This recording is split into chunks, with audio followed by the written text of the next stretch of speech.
আম কাসন্দটা বানাইলাম, এত সুন্দর জাজ বেড়েছি, এটা খাইলে বাদে নাক মুখ দিয়ে জাজ বেরোব। এই কাসন্দ যদি আম দামাইকা খান, এটা স্বাদ আর ভুলতে পারবেন না।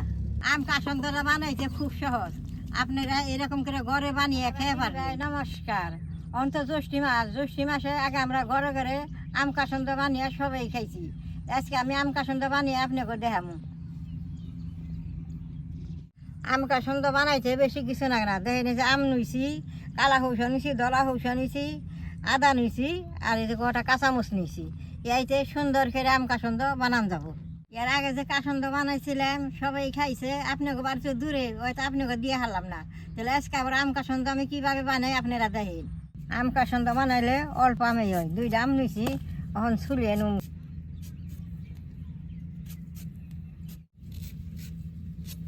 আমটা তো বাটার না গো, আমটা কুচি কুচি করে কাইটা নিলে বাড়তে সুবিধা হবো।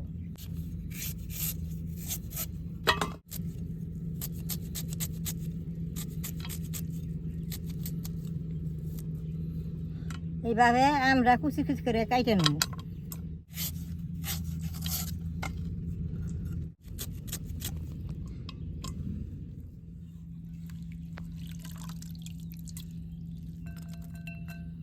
হৌসাটা আমি পরিষ্কার করে এখন ধুয়ে নেব।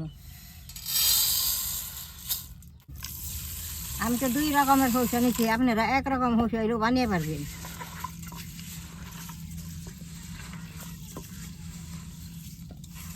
এরকম করে ভালো করে ধুয়ে নেব।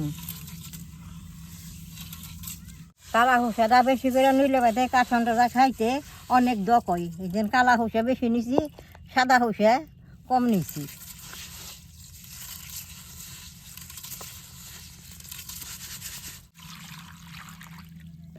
হৌসাটি মাটির থালের মধ্যে উঠিয়া অল্প টাইম জরা দিয়ে তুমি তাই বাড়তে ভালো হবো।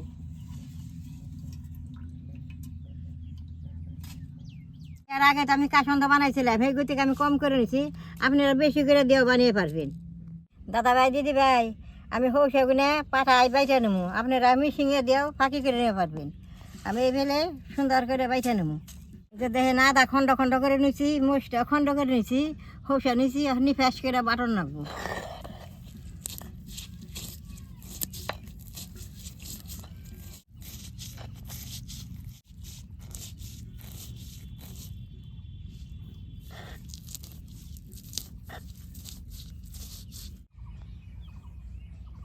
হৌসাগুনা নিফাস করে বাইটা নিছি, এখন উঠিয়ে নেব। দেন কি সুন্দর নিফাস হয়েছে। এই যে দেখেন দাদা ভাই, দিদি ভাই, যে গরম দিছে, এই গরমের মধ্যে হৌসাটা বাড়তে খুব কষ্ট, খাইতে আবার খুব ভালো লাগে। ভালো করে বাইটা নিছি, এখন আমগুনাও বেশ সুন্দর করে বাইটা নেব।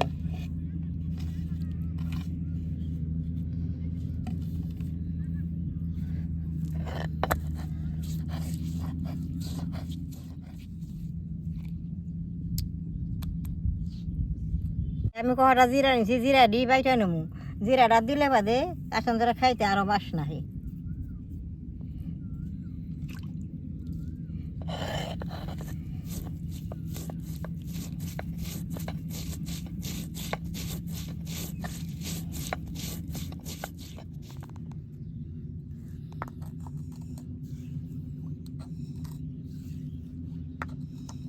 দাদা ভাই, দিদি ভাই, সব তো বাড়তে বাড়তে আমি সুন্দর গাইমা গেছি গায়ে। আমার ভিডিও আরো বেশি করে শেয়ার করবেন। আমি এখন চুলাটা জ্বালিয়ে নই।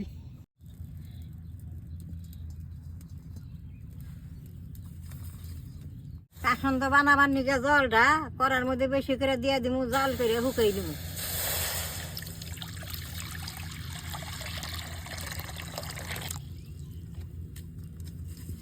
দাদা ভাই, দিদি ভাই, বাটির মধ্যে অনুমান মতো চিনি নিছি, মোচের ফাঁকি নিছি, লবণ নিছি, হলদি নিছি, অন দিয়ে দিব।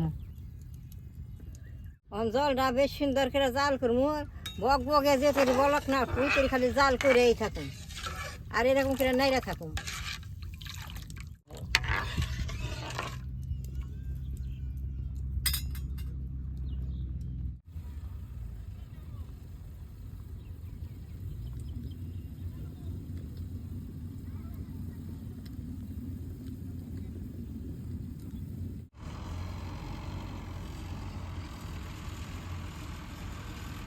অনেক সময় জাল করছি, জাল করতে করতে দেখেন জলটা করার মধ্যে শুকিয়ে গেছিল। অন কাসন্দটা বানাই নিব, সরষে বাটাটা দিয়ে দিব।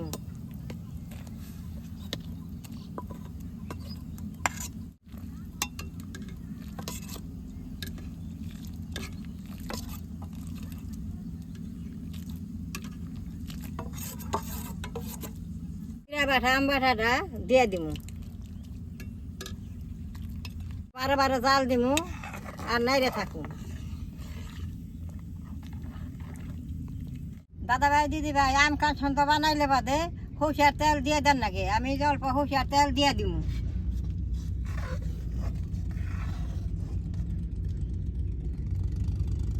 সুন্দর নাকি মিশিয়ে নেব।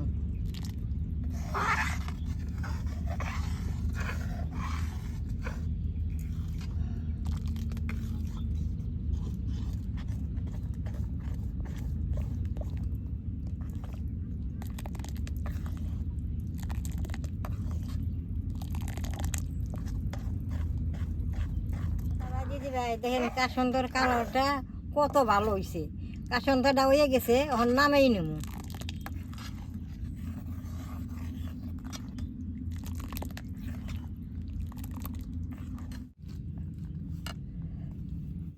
আম কাসন্দটা দিয়ে এইরকম দগ বেড়েছি, দেখাইলে বাদে নাক মুখ দিয়ে জাজ বেরোইব।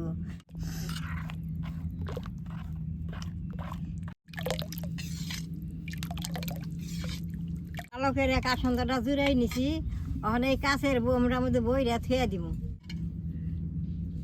দেখেন কত ভালো দেয়া যায়।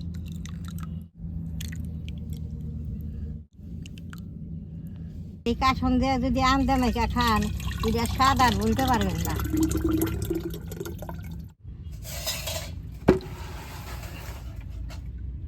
ভাই দিদি ভাই, দেখলেন তো আমি কিভাবে কাসন্দটা বানাইলাম। আপনারা ঘরে এইভাবে বানিয়ে খেয়ে দেখবেন কত ভালো লাগে। আম কাসন্দর ভিডিও দেখে আপনাকে ভালো লাগে, নেট করবেন, শেয়ার করবেন, আমার পাশে থাকবেন, কালাডায় টিভি দিবেন।